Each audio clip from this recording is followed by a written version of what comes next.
Welcome to the Weight of Time. I'm here with my friend Kat. Hello, Kat. Kat is a yogi. She's a writer. She has suffered through loss, through illness, through betrayal, through all kinds of things, but she always manages to show up. So today we'll talk not only about her journey, but also we're going to talk about womanhood, about aging, and about what it's all about without sugarcoating it. So let's start. So, Kat, what surprised you the most about aging? First of all, I don't know who you think you're talking about, but I'm not aging. Good. I don't feel old, like not one bit of me. And it's actually something I've always been really passionate about.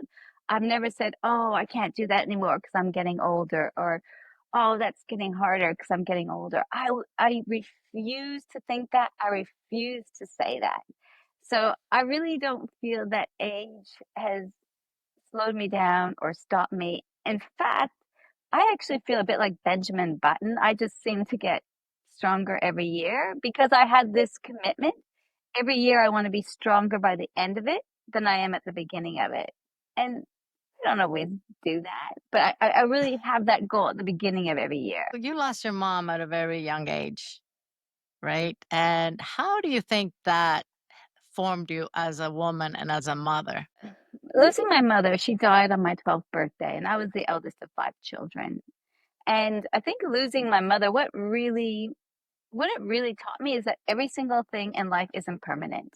And every single day I feel is a gift. She didn't get a chance to live, but I do. So each day I think each day is a gift. And I'm not perfect. I've gone through definitely times of depression and sadness, but I keep reminding myself that I can choose how I show up in the world. If you could tell your 20-year-old self something, what would it be? Funnily enough, I was looking at some old videos yesterday, and it was a video from like 10 years ago. And I was like, wow, I remember that time, and I was at that time not happy with myself, how I looked, and I try to accept the fact now that I'm content, but there's still room for improvement. But I look back to my 20-year-old self and all the things I was obsessed about, my body and my face, and I think, oh my God, I wouldn't give to be that again. And it's fine. I just wish I hadn't have been so hard on myself. I wish I had been more loving and kind and be my own best friend. Just be kind to yourself instead of beating myself up all the time. When life blindsides you, uh, Kat, with illness, with betrayal, with loss, what do you reach for first? My 12 principles. So as you know, Marianne, I wrote a book called Never Let a Good Disaster Go to Waste because my husband left me on my 40th birthday.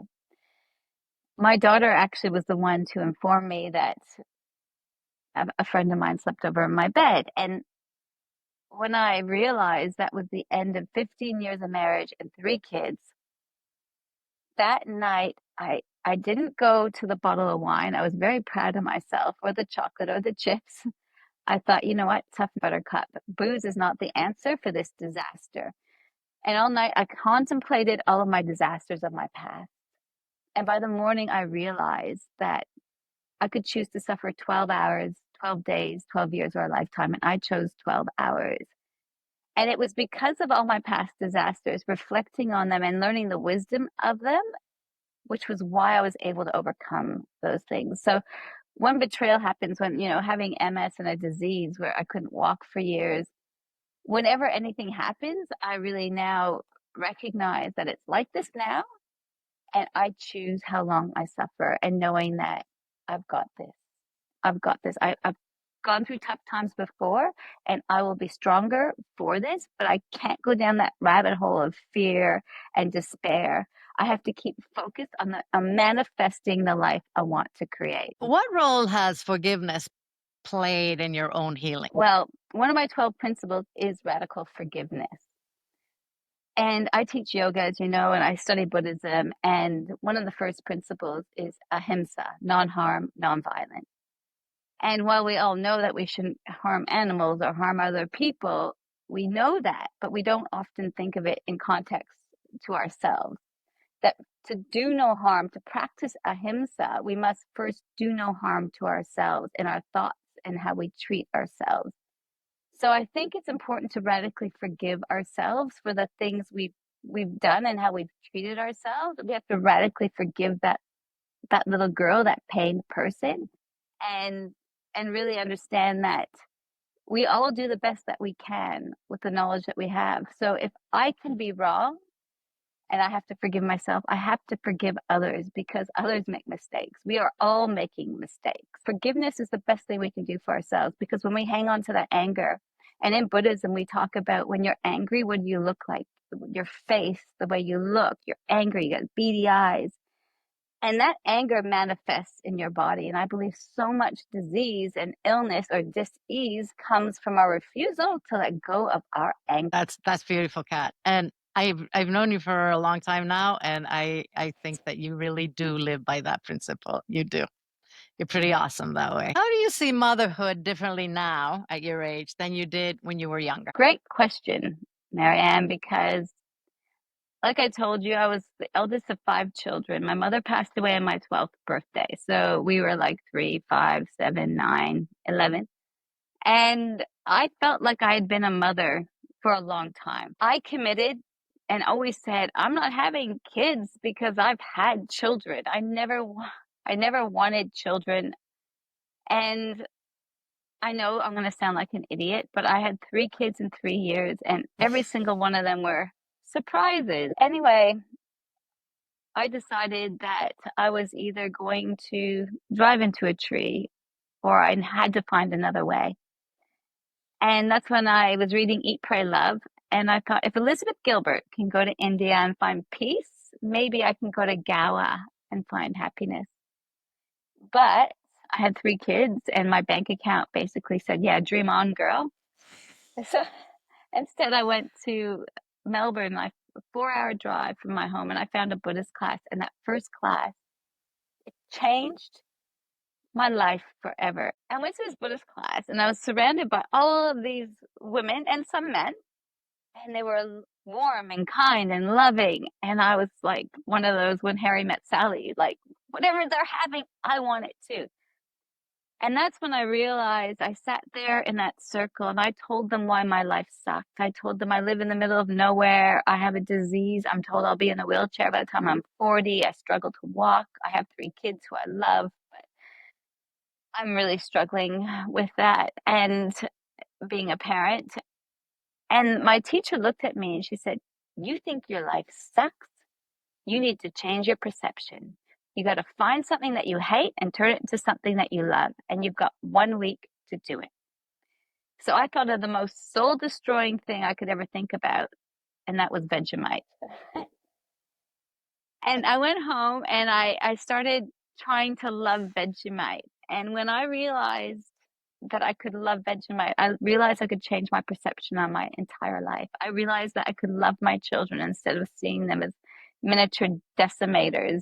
I realized that I could love where I lived. I realized I could love all the parts of my body that were working well instead of focusing on all the things that were going wrong with it. And so learning to love what I hated changed my life and changed me as a mother completely.